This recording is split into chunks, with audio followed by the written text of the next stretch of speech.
Welcome to another UCL Fantasy team selection video ahead of Matchday 11. We're in the business end of the campaign now. I'm going to recap on Matchday 10, then look ahead to my transfer plans. Remember, we have 5 free transfers heading into the first leg of the semi-finals, so let's get straight into this. If you're planning on using the wildcard or limitless chip, check out my best wildcard and limitless team video that will be up on the channel very soon. But in Matchday 10, I scored 56 points, a bit similar to Matchday 9, where I also scored around 54 points. But I went from 1,000 in rank to 830, so I'm pretty happy with that. And the main reasons why I got a green arrow was because I got Luka Modric in instead of the likes of Phil Foden, who I was considering, although another possibility was getting Mason Mount, who got even more points. But at least I saved the transfer in that regard. I'm happy to keep Modric so long as Real Madrid stay in the competition. And also triple City defence. I actually had the captaincy on Lewandowski for the first day, and I was planning on keeping it, but then I just had a feeling City would keep a clean sheet, and I put it on Cancelo. He got a yellow card, and he's now suspended for the first leg of the semi-final, so bear that and take that into account. But Laporte was the one who got even more points. Maybe he was the one to go for. I mean, with ball recoveries, these centre-backs can be just as good options as the attacking full-backs in this game. But very happy with my triple City defence. That was one of the big rank gains that I made, and same with getting Luka Modric. The rest was very underwhelming. Benzema and Lewandowski both got yellow cards, but they both scored, and Benzema scored a really crucial goal in extra time. Modric obviously got the man of the match points, and he got the assist, that incredible pass for Rodrigo. Diaz blanked despite Liverpool scoring 3 goals. Then you have Sane, who, to be honest, I think he had a good game. Looking at the highlights against Villarreal, he was the one creating a lot of chances despite being played on the right, and I don't get why he was constantly played on the right hand side when his best position and a lot of his great performances in the Champions League this season have come from the left. But there you go. Danjuma as well had another really good chance at the Allianz. He didn't take it. I'm still happy with him, and he's now into the semi-finals, and he's one of the best players I've probably got in UCL Fantasy, because I had him when he was a differential around 1% ownership, I believe, and he has just been delivering week in and week out. The big mistake I made actually heading into Matchday 10 was getting rid of Antonio Rudiger for his goal, his first European goal, and also his 9-pointer against Real Madrid. But Thiago Silva with 4 points, it's not the end of the world. I think the most frustrating part of Matchday 10 was Liverpool. Their lineup was shocking, to say the least. They benched Mohamed Salah, Sadio Mane, Virgil van Dijk, Fabinho, Trent Alexander-Arnold, Andrew Robertson, and it was just complete chaos, and pretty much Klopp became Pep.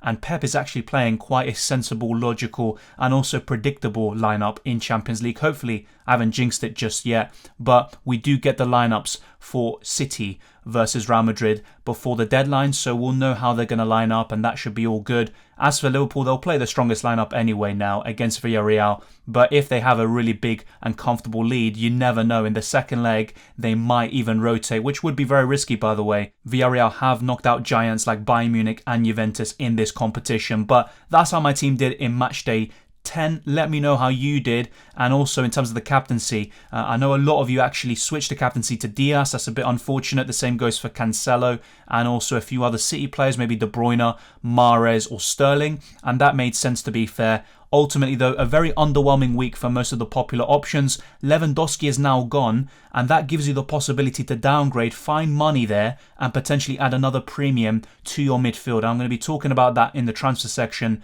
but first, let me show you how my team looks like in Matchday 11 without any transfers. For those of you that aren't aware, substitutions and captaincy is very crucial in this game. You can switch your captain from someone who played on the Tuesday to someone who is yet to play on the Wednesday or the upcoming week, depending on the stage that you're in the Champions League. And also substitutions. All that I will say is do not put any Tuesday players on your bench, otherwise you're going to rely on players missing out in order for auto subs to kick in and have those players come on in the first place. You want to have more control over your squad and to actually take advantage of your squad depth as much as possible. Now, as things stand, I haven't made my substitutions because all those Liverpool players you see will be sitting on my bench and I can bring them on in the second day anyway. This is how my team looks like without transfers, and actually, if it wasn't for Joao Cancelo being suspended, I would have a starting 11, but now I'm down to 10 men, and with 5 free transfers, I can bolster my squad and get a playing squad of 15, which is ideal. But as you will see, I've got a few different plans,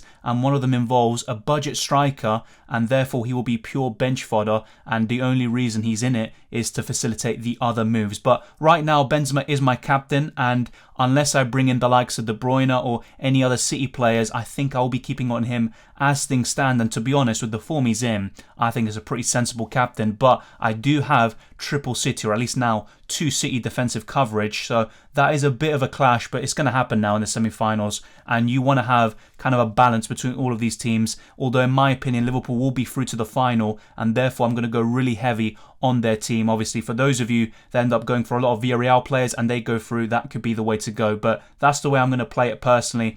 And I'm happy with Diaz and Benzema. I think they would form part of my kind of front three, my ideal front three. But then obviously Lewandowski's out. That gives you a possibility to get a lot of money from that position and reinvest it into your midfield. Sane's out for me as well, so he can then become someone more expensive perhaps, someone like De Bruyne that I am missing out on at the moment. But I'm happy to keep Danjuma, Salah and Luka Modric. I think they are 3 of the best midfielders in the game right now. Then you have Cancelo. It's a big shame he's suspended. I think he's the best defender in UCL Fantasy this season, as proven by his points. Laporte has been exceptional around his price, probably the best alongside Kanate. Thiago Silva is also eliminated, so he's someone that I could get rid of as well. And then I've got Ederson. I'm very happy with him. And actually what I'm looking to do now is go really big with the goalkeeper. So have someone like Ederson and then someone playing on the Wednesday. I'll talk about that very soon. But then heading into the final, I could then downgrade that second goalkeeper position once again, just back one team basically, and then use that extra money to then fund the rest of my team and the starting 11. That is the crucial bit in the final. But before that, in the semis, quarters and round of 16, in every single stage apart from the final, squad depth is very important in UCL Fantasy, and I'm happy to keep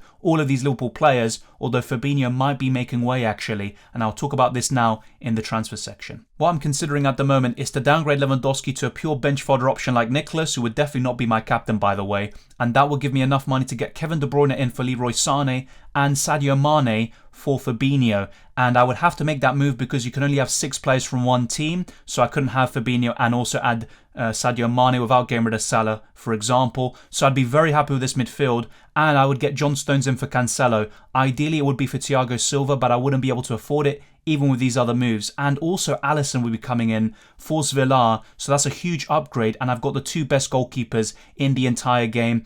You don't want to have an example of Ederson and Courtois both in your team because that's over 12 million spent and you can only start one of them. You want to have Ederson and Alisson if you decide to go very big with the goalkeeper. So this is one set of transfers, and the alternative, what I could actually do instead is instead of Mane, I can keep Fabinho and I would have a lot more money that way, and then I can improve on Nicholas and have more squad depth, and I can possibly get someone like Vinicius Jr. for example, and then instead of getting rid of Cancelo, I could possibly get rid of Thiago Silva instead, and therefore my squad depth with this set of transfers that you can see here is even better. I can go for John Stones, Eder Militao, even Albiol, just to get a bit more Villarreal coverage. So let me know what you think, but I could do something like this. Maybe I would go for Militao to balance things out a little bit more, and I would be very curious to know your thoughts. Do you prefer the first set of transfers with Sadio Mane and De Bruyne and a really strong midfield, or would you rather go for this and more squad depth, and Joao Cancelo would still be my team and I don't need to waste a transfer heading into matchday 12?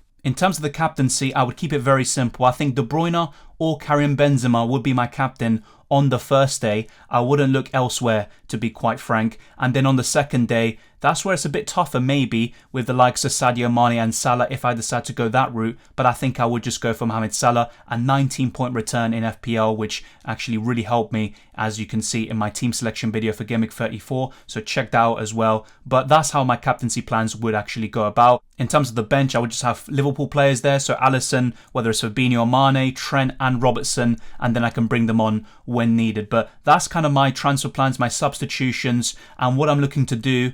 I'm going to be thinking about this over the next few days. There's going to be more injuries possibly and more stuff to take into account, and that could also factor into my decision making. But thank you very much for watching. If you enjoyed this video, smash the like button and subscribe if you're new. Be sure to hit the notification bell so you never miss a single upload or stream. That'd be much appreciated. You can also follow me on Twitter and Instagram, DylanRCM, and there's a Discord server in the description below, and you can also join the UCL Fantasy League. And all the very best of luck for Matchday 11 as well as FPL for Double Game Week 33 and 34, and enjoy the football as always, and I'll see you next time.